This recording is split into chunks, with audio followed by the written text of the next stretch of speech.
So today we're going to begin to talk about principles of web design. And although I'm not a computer teacher, I think that there are basic principles in art and design that go across different disciplines, and I think that understanding how those principles work is an effective and useful tool to have for most academic disciplines. If you're a scientist and you don't know how to present your information, then there's a possibility it's not going to get out there and be useful.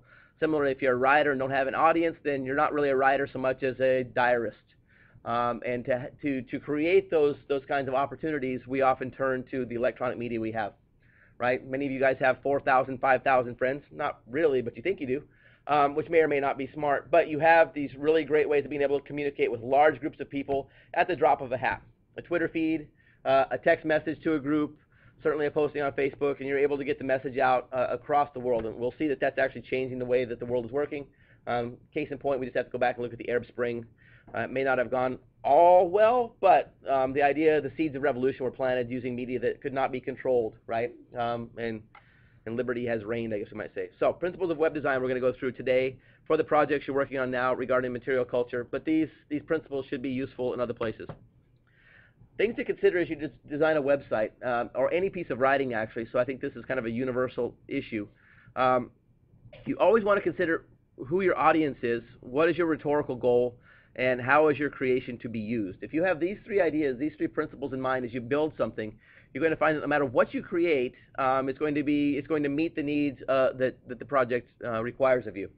So when we think about our audience, in this case, you are writing to a group of your peers. You are creating a piece of a project, a report on material culture that you hope will be useful to not only your friends and peers in this class, but across the 3 classes that I have this year and into futurity, right? If you have a great report about a hack chase, and you make a fantastic point in there, that's going to be a useful piece of information for the foreseeable future. It has durability, and it's more than just writing a regular old paper that just kind of dies inglorious death in my inbox or in under your bed when you finish up with it, right? As lining for your rodent's cage or whatever it is, right? That's where most of your papers end up, correct? You don't have them saved or framed to put on the wall. Most of them end up either in the bottom of your locker or somewhere else. So let's think about that. So your audience is this group. Rhetorical goal. In this case, your rhetorical goal is not necessarily to make a totally analytical point. You're not here trying to convince us of something necessarily. This particular project has more of a report feel to it. So it's nice to link it back to the text that we're studying, but at the same time, it's not necessary that you try to prove something to us. This is not a court case. You are simply trying to give us the evidence we need to make an informed decision. The next step would be to take your research and then generate a paper where you talked about fully the importance of, let's say, the hack chase in this case, or letters in Austin, right? There is another step to your analysis. And what I need for you guys to understand about these rhetorical goals is that as we consider research, the close readings we're doing of primary text now are exactly the same kinds of close readings you do of secondary texts. And when I say secondary texts, what I mean are the kinds of research that you do on a day-to-day basis. If you looked up a biography on Jane Austen, if you looked up more about manor houses in England during the early 19th century, those are your secondary sources. If you looked up literary criticism on Pride and Prejudice, they're secondary sources. But you cannot treat those as gospel truth. Instead, you have to treat them in exactly the same way you would treat a primary text, and you have to think about them closely and actually question, investigate, interrogate the text to figure out what it does. For us, we're just beginning to warm up to that. And in all actuality, that kind of project, of being able to pull those kinds of diverse sources together, is really what you end up with for an undergraduate thesis, an honors thesis perhaps, and all the work that you do in graduate school is based upon how do we do effective research across these different modes and close read multiple texts. Okay. For our case, our creation is going to be used for quick information for your peers. So you need to think about that. What kind of design is going to allow for your peers to be able to look at your web page and then move through it in such a way that they find it most useful? And we're going to use a couple examples for that here in a second. Okay.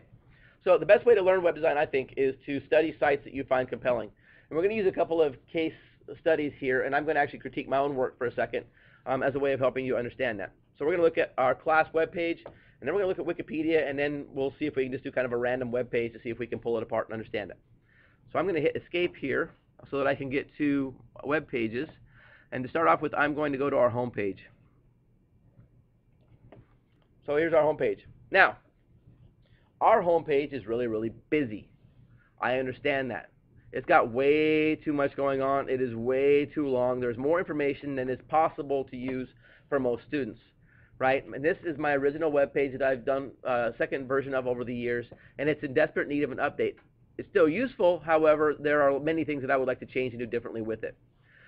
The difference between my web page and your web page is that you guys use this on a daily basis, so you guys have to use it kind of as a text. So I expect you guys to come back to it again and again. And once you become familiar with the layout and the form of it, you're actually able to find the information you need.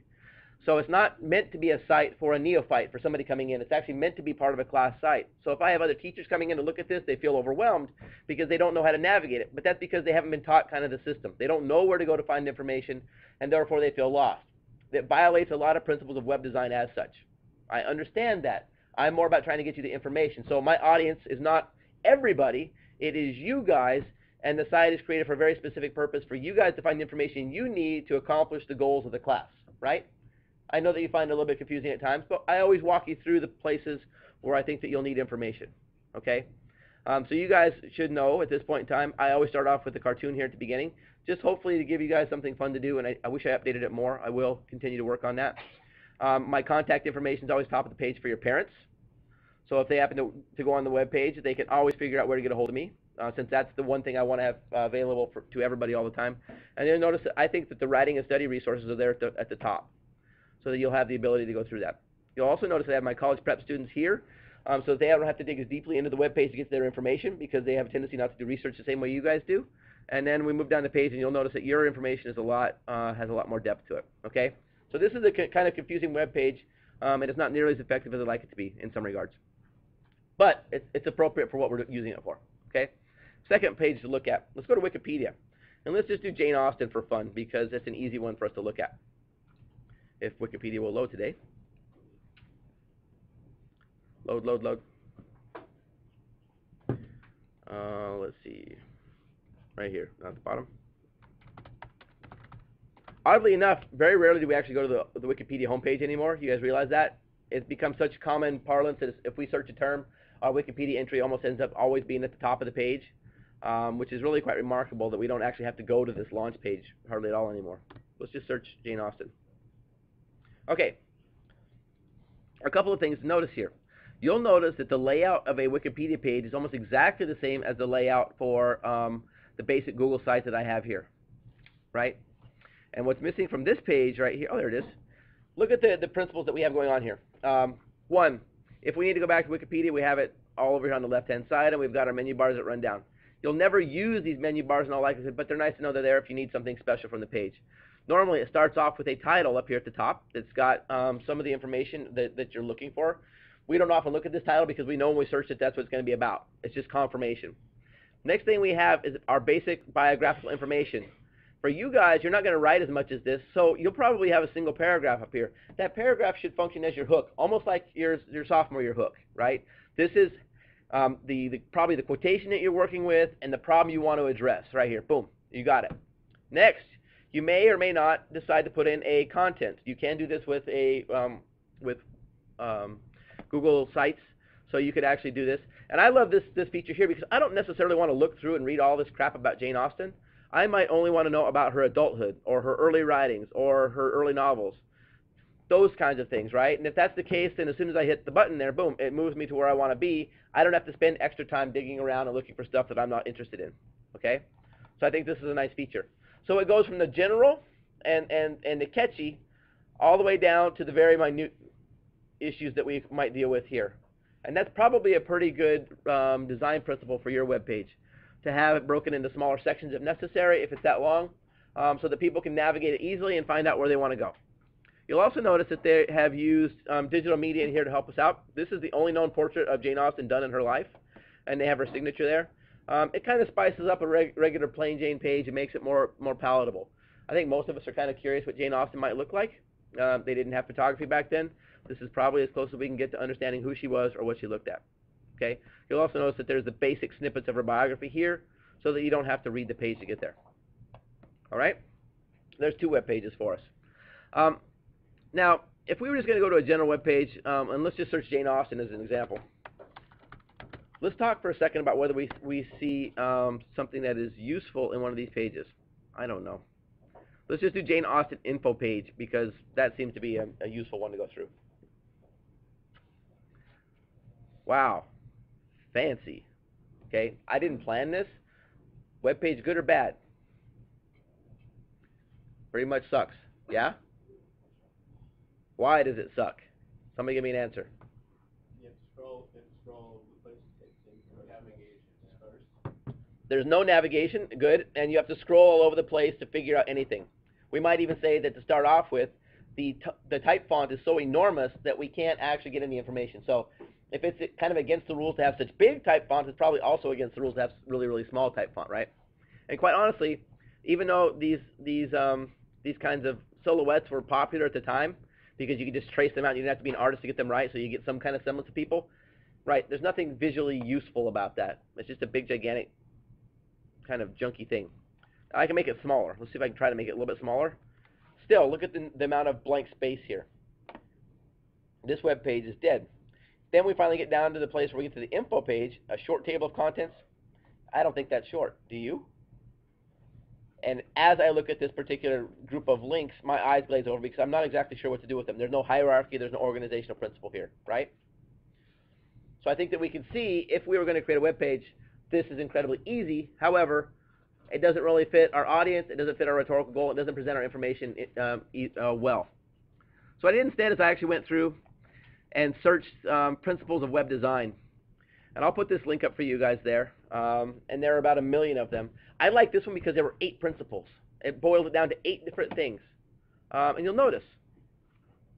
Look at the language here. The title's big enough you can see it. It's got a really bright, colorful idea here, and the idea of the colored pencils. I think that's obviously kind of a metaphor for what we're trying to create here. And then it goes through and actually says number 1 through 8 and goes through the different parts and teaches us the principles of web design and gives us examples. Right? Still a very simple web page, nothing too fancy about it. But to go through and be able to have 8 simple rules that you would follow through, I think is a pretty successful way of navigating this particular site. I would actually like probably to be able to see up here at the top somewhere a list of what those 8 things are, if I were going to critique it. Go ahead. I don't know. I mean, I feel like it's sort of part of the fun of the page, part of the fun of reading a list so you don't know what the last thing is. So you feel, okay. That sort of keeps you reading a list, trying to Okay. get number 1. And here's where we do a close reading of the web page, right? I would like to have a table of contents because I'm trying to boil it down information quickly. But if you're reading it almost novelistically as a story that's to be revealed as you go through it, or if you're trying to create a sense of suspense for your reader to pull them through it, then I think that that's exactly right. And that's the kinds of considerations, the kinds of critical thinking that go into working through a web page. Now, again, I've never been trained in web page design, but I read them all the time, as do you. You know which ones you like or find useful. You know which ones are confusing. And this is a chance for you to kind of work through that and try to figure out how to present something you've written in a more effective medium. Questions so far? Okay, none so far? All right. So we've gone through and we've looked at the class web page, we looked at Wikipedia, and we looked at a couple of web pages. As always, when in doubt, do research. And that's what we've kind of done there when I went to the web page about the web design. If you search for something on Google, you're going to find answers. You just have to prioritize the information. I chose the 8 principles of web design because there are only 8 of them, one, and because it was written in 2012. Not that web design has changed that much, but the tools do change quickly in technology, so it gives me an easy place to go and find more information. And there's some really great stuff on that webpage that talks about how people actually view sites and the traffic that their eyes go through. Some cool research at the bottom of it. All right, so last for me, technology projects overall. Before I kind of finish this little intro and turn you guys loose since we're running out of my time limit for videos. Remember, this is an English class, not a technology class. So I have a couple of basic ideas that you should use to think about technology and education. And first one is this. Give it a college try. If you can't figure it out in 15 minutes of something I've assigned to you, raise your hand for help. Don't give up too easy, right? But don't beat your head against the wall. I'm not trying to assign you anything that takes you 3 hours just to get started is not the right thing you should be doing. It's a waste of time. Come back and talk to me about it. But as you guys think about finding tools to solve problems that you have and using the web as those kinds of things, think about 3 things. 1, any site or source that you choose should be intuitive. You need to be able to figure it out yourself. If you have to call customer service, you shouldn't use it. This is where Apple wins over PCs, right? My kid picks up an iPad, he can run the dang thing. He's 6. My daughter, who's 4, can navigate Netflix like a pro. That kind of intuitive usage is key to good technology integration. Number 2, it should be free, guys. Honestly, right now, everything that we have on Google is free for us as regular users. If it's not free, if it's going to cost you a bunch of money, then and you don't like it, then you're kind of out of luck, right? So everything I use in the classroom is always going to be free or really, really cheap. Number 3, it needs to be transferable. You should never try to pick up a web design skill set that only operates in one place. If you can only use it in one class for one small project, then you know it's pointless, really. You want to be able to take the time that you've spent learning a skill and be able to transfer it to other things. And I know that for Google Sites this is the case because I have people come back all the time and tell me, you know what, we used Prezi, or we used Google Sites, or we used Wix to create a project for Spanish or history or you know, science class. And it was different, and it was compelling, and it was a lot better than making a shoebox diorama. Okay? And I can show it to college or share it with my grandma who lives in Cincinnati. She can actually look at it as long as she can get on the interweb, as my grandma called it. Okay? So those are some basic principles for you guys to go through. I hope this gets you up and running. Right now, you're on your own. Get after it and get started. Go.